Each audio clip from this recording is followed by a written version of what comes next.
السلام علیکم ورحمۃ اللہ وبرکاتہ. وعلیکم السلام. May peace be mercy be upon all of you of Allah subhanahu wa ta'ala. We are celebrating this Independence Day. That day we got the freedom.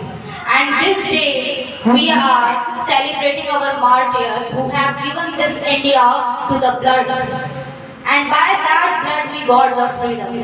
And now in this time we are remembering to our all the martyrs and the strugglers. And those strugglers, by them we are just breathing in this country freely. By them we are just living a slaveless life. That's why I just congratulate you freedom. And that's why we wish all of you to just happy Independence Day.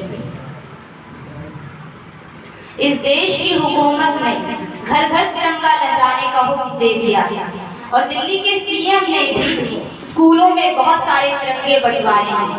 اس لیے بہتی ہے گنگا تو بہنے دو، میرے چھت پر بھی ایک ترنگا رہنے دو. راحت اندوری صاحب ہوتے تو ایسا ہی کہتے.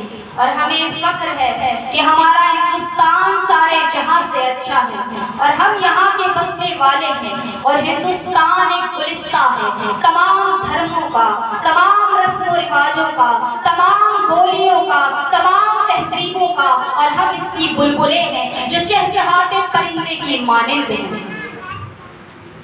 اور ہندوستان انتہائی محفوظ ہے کیونکہ اس کی سرحد پر ہمالیہ کی پہاڑی جو آسمان کی بلندی کو چھو رہا ہے، اور وہی پہاڑ ہے جو ہماری حفاظت کر رہا ہے اور پہرا دے رہا ہے. وہ کون ہمالیہ؟ وہ کون سی پہاڑی؟ وہ ہمالیہ ہے کیا؟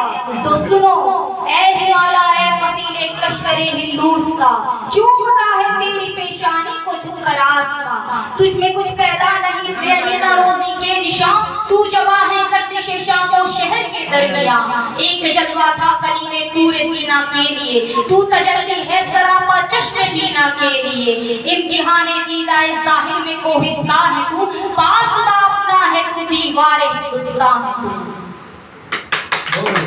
ہندوستان کی سرزمین میں ایسے خوبصورت نظارے ہیں کہ جو بیان نہیں کر سکتے. ان میں موجود ندیاں اور ان کا صاف پانی اپنے آپ میں مثال ہے، جبکہ یہ سب نظارے اس قدر خوبصورت ہیں کہ جنت بھی ان پر رشک کرتی ہے. مذہب کوئی بھی ہو، کسی کو بھی لڑنا جھگڑنا نہیں سکھاتا. ہم ہندی ہیں، ہم اس ملک میں بسنے والے سب ایک ہیں اور ہندوستان ہمارا وطن ہے اور اس کے علاوہ ہماری کوئی پہچان نہیں.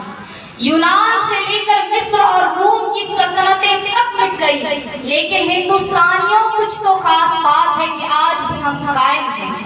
حالانکہ زمانہ ہمارا دشمن بنا رہا اور ہم زمانے کی گردشوں کی زد میں رہے، لیکن ہم آج بھی زندہ ہیں. اور آج اس دور میں ہمارا ہمراز اور غموں کو سمجھنے والا کوئی نہیں. اور یہ ایک ایسا چھپا ہوا درد ہے جو میں دکھا نہیں سکتی. ہمیں اس وطن سے بے حد محبت ہے، اس لیے ناز ہے اس زمین پر مجھے. جنم بھومی میری میرا ستان ہے، یہ ترنگا کفن ہو میری لاش پر. ایک مدت سے دل کا یہ ارمان ہے کہ باندھ لینا ترنگے کا سر پہ کفن. ایک سچے مسلمان کی پہچان ہے کہہ کے غدار بے آبرو مت کرو، آبروئے وطن ہر مسلمان ہے. کہ مارکے سے اگر تم گزرنا کبھی، بے وفائی وطن سے نہ کرنا کبھی. جان دے دینا اپنے وطن کے لیے، امتی سے نبی کا یہ فرمان ہے. کہ ولیوں جیسے تھی جس کی ہر ایک گفتگو، دودھ ماں نے پلایا جسے باوضو. جس کے آگے میں انگریز تھرا گئے، نام اس شیر کا ٹیپو سلطان ہے. ملے گی منزل مقصود یہ ایمان رکھتے ہیں، ہم اپنی رہنمائی کے لیے قرآن رکھتے ہیں. وفاداری وطن سے ہو یہی اسلام کہتا ہے، ہم اپنے دل کے ہر گوشے میں ہندوستان رکھتے ہیں. میرا وطن وہی ہے، ٹوٹے تھے جو ستارے فارس کے آسمان سے، پھر تاب دے کے جس نے چمچائے کہکشاں سے. وحدت کی لے سنی تھی دنیا نے جس مقام سے، میرے عرب کو آئی ٹھنڈی ہوا جہاں سے. میرا وطن وہی ہے، میرا وطن وہی ہے، بندے کلیم جس کے پربت جہاں کا سینہ. نوح نبی کا آ کر ٹھہرا جہاں سفینہ، رفعت ہے جس زمین کو باغ فلک کا جینا. جنت کی زندگی ہے جس کی فضا میں جینا. میرا وطن وہی ہے، میرا وطن وہی ہے. گوتم کا جو وطن ہے جاپان کا حرم ہے. عیسیٰ کے عاشقوں کو फूल जिस चमन का फिरदौस है इरम है, मेरा वतन वही है, मेरा वतन वही है। दुनिया को क्या पता कि मुसलमानों के लिए ज़मीं कितनी अहम है। वो इस सरज़मीं से कभी गद्दारी कर नहीं सकता, क्योंकि इसी सरज़मीं पर हज़ारों औलिया इकराम आराम फरमा रहे हैं, इसी सरज़मीं पर अंबिया इकराम आराम फरमा रहे हैं, इसी सरज़मीं पर हज़ारों बुजुर्गान दीन आराम फरमा रहे हैं, बहुत सारे सहाबा इकराम आराम फरमा रहे हैं। कहीं हुआ तो कहीं साहिबान छोड़ दिया, जहाँ जहाँ से भी गुजरा अपना निशान छोड़ दिया। दुनिया वालों, इस ज़मीं की फजीलत तुम हमें मत बतलाओ, इस ज़मीं के लिए मेरे बाप ने सातों आसमान छोड़ दिया। अल्लाह ताला ने जब इस दुनिया में आदम अलैहिस्सलाम को भेजा तो ना ही अमेरिका की सरजमीं पर भेजा, ना ही चीन की सरजमीं पर भेजा, ना ही कोरिया की सरजमीं पर भेजा, ना ही जापान की सरजमीं पर भेजा, ना ही रूस की सरजमीं पर भेजा। भेजा तो इसे हिंदुस्तान की श्रीपड़ा पहाड़ियों पर भेजा, और उस वक्त भेजा जब धुएं ज़मीन पर कोई इंसान नहीं था, उस वक्त भेजा। और श्रीपड़ा पहाड़ी आज एडम पीस के नाम से बहुत पॉपुलर है, जो श्रीलंका के अंदर मौजूद है, और श्रीलंका पहले से हिंदुस्तान का एक हिस्सा हुआ करता था। इसलिए ये वतन हमारा है, और इस वतन को छोड़कर हम कहीं नहीं जाने वाले।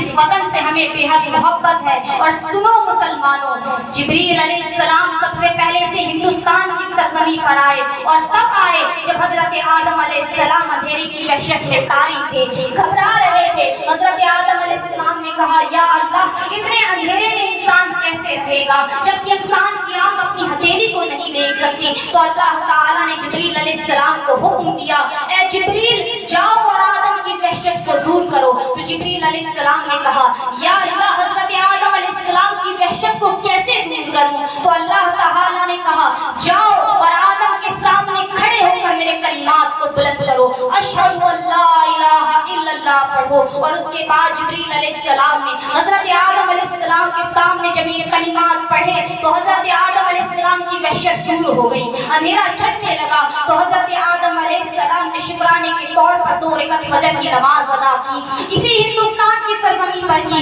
और अभी अरब में कुछ नहीं हो रहा है, ईरान में कुछ नहीं हो रहा है, इराक में कुछ नहीं हो रहा है, फिलिस्तीन में कुछ नहीं हो रहा है, रूस में कुछ नहीं हो रहा है, जापान में कुछ नहीं हो रहा है, कोरिया में कुछ नहीं हो रहा है, लेकिन इसी हिंदुस्तान की सरजमीं पर अजानें भी हो रही है, नमाजें भी पढ़ी जा रही है, नबी भी आ रहे हैं, फरिश्ते भी आ रहे हैं। अब सवाल ये उठता है कि अल्लाह ताला ने इसी हिंदुस्तान की सरजमीं पर आदम अलैहिस्सलाम को क्यों भेजा? तो इसलिए भेजा क्योंकि श्रीपड़ा की पहाड़ी जन्नत के बेहद करीब है, इसलिए इसी हिंदुस्तान की सरजमीं पर अल्लाह ताला ने हजरत आदम अलैहिस्सलाम को भेजा।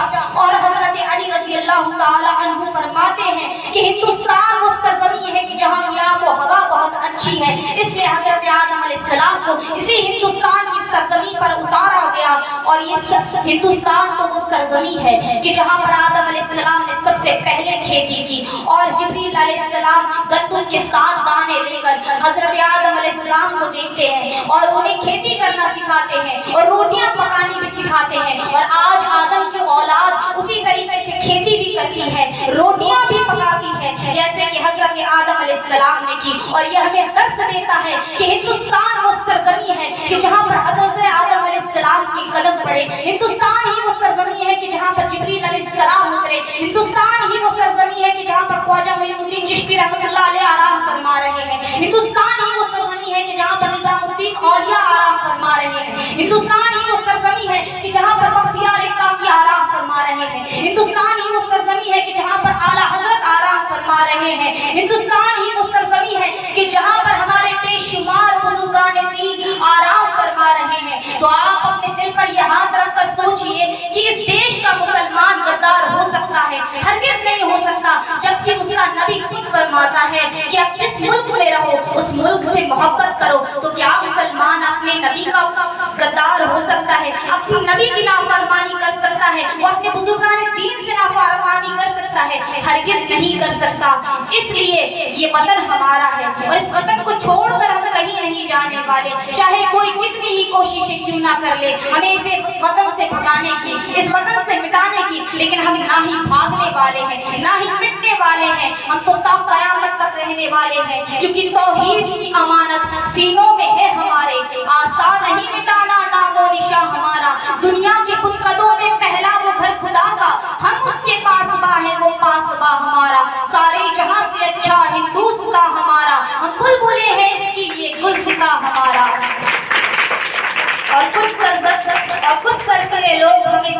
जा कहते हैं।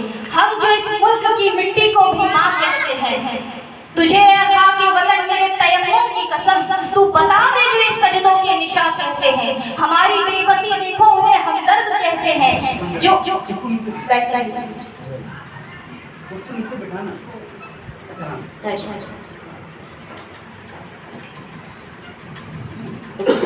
फिर से शेर फरमाती हूँ।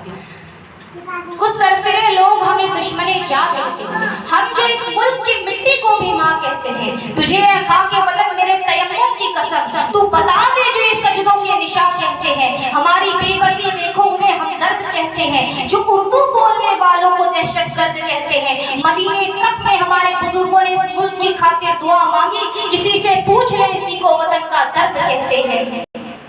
अगर खिलाफ है तो होए दो, जान थोड़ी है ये सब धुआं है, आसमान थोड़ी है। लगेगी आग तो आएंगे घर कई इज्जत में, हम सिर्फ हमारा यहाँ पर मकान थोड़ी है। हमारे जो हम कहें वही सदाकत है, हमारे मुंह में किसी और की जबान थोड़ी है। मैं जानती हूँ कि दुश्मन भी कम नहीं, लेकिन हमारी तरह हथेली पे जान थोड़ी है। आज जो साहिबे मसनद है कल नहीं होंगे, किराएदार हैं ज़ाती मकान थोड़ी है। खून शामिल है यहाँ की मिट्टी में, किसी के बाप का हिंदुस्तान थोड़ी है। और जैसी शान हमारे हिंदुस्तान की है, किसी और की शान थोड़ी है। ना मिनहा खलकनाकुम, हम इसी मिट्टी से उठाए गए हैं और इसी मिट्टी में मिलाए जाएंगे। ना हिंदू बुरा है ना मुसलमान बुरा है, बुराई पे आ जाए तो हर एक इंसान बुरा है। इसलिए नफरत बुरी है, ना पालो इसे, दिलों में खलिश है निकालो इसे। ना तेरा ना मेरा ये हम सब का वतन है, संभालो इसे। और इंशाअल्लाह नेक्स्ट ईयर अगर मुझे मौका मिला तो ये तो सिर्फ इब्तिदा थी कि मुसलमानों को इस मुल्क से क्यों मोहब्बत है। नेक्स्ट ईयर इंशाअल्लाह 1 घंटे की तकरीर मेरी होगी, जिसमें मैं बयान करूंगी कि इस वतन के लिए क्या क्या कुर्बानियां मुसलमानों ने दी और कितनी कुर्बानियां दी, इसको जरूर मैं जाहिर करूंगी। वमा अलैना इल्ला